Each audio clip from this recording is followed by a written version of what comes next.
Di po ba sa puso tumitingin ng Diyos? Sabi na pag-aralan natin.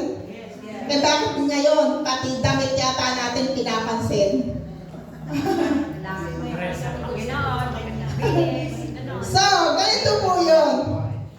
Sinabi po yan ni Pablo na dapat po tayo ay manamit na maayos.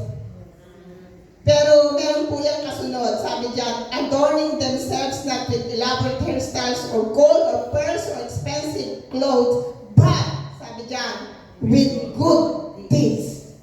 So, yung ating pong pagdadamit ay dapat po na iayos po natin ang ating pananamit dahil ito po ay good deeds. Amen. Ang pananamit po ay good works or good deeds. Yes. Amen. Amen. At naging good example ang mga nanay sa mga kabataan kapag ang ating pong mga pananamit ay tama. Dahil po kasi yung good example o ginagaya nila. Amen. So, instead na mga gold and pearls o perlas, mga mamahaling damit ang maging palamuti natin para kahit gumanda, ang sabi dyan ni Pablo, ang maging palamuti natin ay mabubuting gawa. Yun yung gusto ng Diyos ay gusto ni Pablo na maging adornment natin. Hindi niya pinagbawal na magsuot tayo ng mga ginto. Ako nagsusuot. At mahilig din ako sa mga damit. Kahit shame yan. Diba?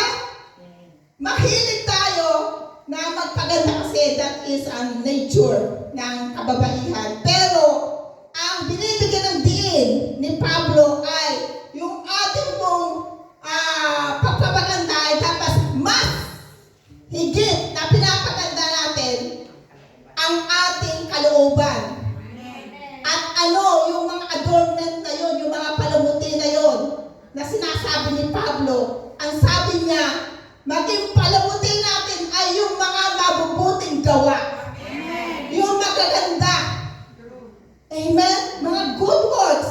Yan ang ating palamuti upang tayo ay maging maganda at good example. Saan? Sa mga mata ng tao na nakapaligid sa atin, mga kapatid. Sapagkat ang Diyos tumitingin sa puso, subalit ang tao sa nakatingin. Sa ating mga kinikilos, sa ating mga ginagawa, sa ating mga sinasabi. And that is external. Amen? Kaya nga po, sabi ni Pablo, ito ang ating pag-ibayuhing pagandahin. Sapagkat tayo yung testimony, tayo yung witness ng Panginoon. Amen? Tayo yung mga nagsabi na anak ng Diyos.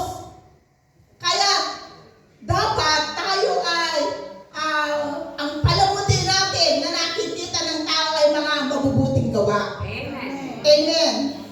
Sabi sa Ephesians 2:10, for we are God's handiwork, created in Christ Jesus, to do good works, which God prepared in advance for us to do. So tayo po ay nilikha ng Diyos, iniligtas ng Diyos, at kasama gumagawa ng Diyos para gumawa ng mabuti. Bakit? Upang tayo ay mag-shine, tayo ay magningning, tayo ay gumanda, maging busila at kaakit-akit sa patingin ng mga tao. Bakit? Gusto ng Diyos na tayo maging mabuting testimony sa lahat ng tao. Amen. Amen. Amen. Hallelujah. So, kasama po yung pananamit. Kaya po nasabi yan na tayo ay magsuot ng mga nasa lugar. Hindi po yung nasa church po tayo ay nakaka-distract. Hindi po ba? Amen. O minsan merong mga tao na hindi maka-worship, na di-distract siya. doon sa suot ng kababaihan. Amen? Totoo po nangyayari yun. Pero wala po rito. Amen? Hallelujah. Praise God. So, yung pong good deeds, yung good works, ito ay ating accessories. Accessories. Yung, kumbaga, ito ay ating gold. Ito ay ating ring. Ito ay ating kwintas. Ito ay ating mga hair clips, mga nagpapaganda. Ito yung mga mabubuting gawain, yung ating accessories sa ating internal beauty. Amen? Amen. Hallelujah. So, sabi po dyan, Matthew 5:16. In the same way, let your light shine before others, that they may see your good deeds and glorify your Father in heaven. So, pag nakita ng mga tao ating mga pagbabago, ayan, yung ating mga magandang gawa, tayo'y nag-shine, tayo ay gumaganda sa kanilang paningin. Amen. Amen? Bakit po? Kasi nakikita nila si Kristo sa buhay natin. Na tayo na nagsasabi, tayo yung anak ng Diyos, dapat mag-shine tayo. At nagsashine tayo sa pamamagitan ng ating good deeds. Magsashine tayo sa pamamagitan ng mga mabubuting ginagawa natin.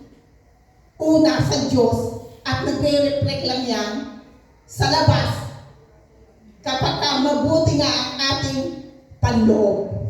Amen? Amen. Nagpo-flow lang yan sa ating pananalita. Nagpo-flow lang yan sa ating mga gawa, sa ating mga kilos, yung ating inner beauty.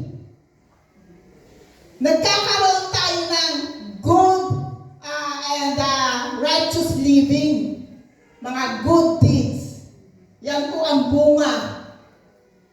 Yung ating pag-ibig sa kapwa. Yan po ay bunga ng ating inner beauty. At yun po, yung mga bunga na yan, na mabubuting gawa, yan yung ating palamuti. Adornment, na sinasabi ni Pablo, na magkaroon tayo, upang tayo ay maging isang magandang patotoo ng Diyos. At kapag ka po, nagagawa natin ang mga bagay na ito, ang sabi diyan, it glorifies God.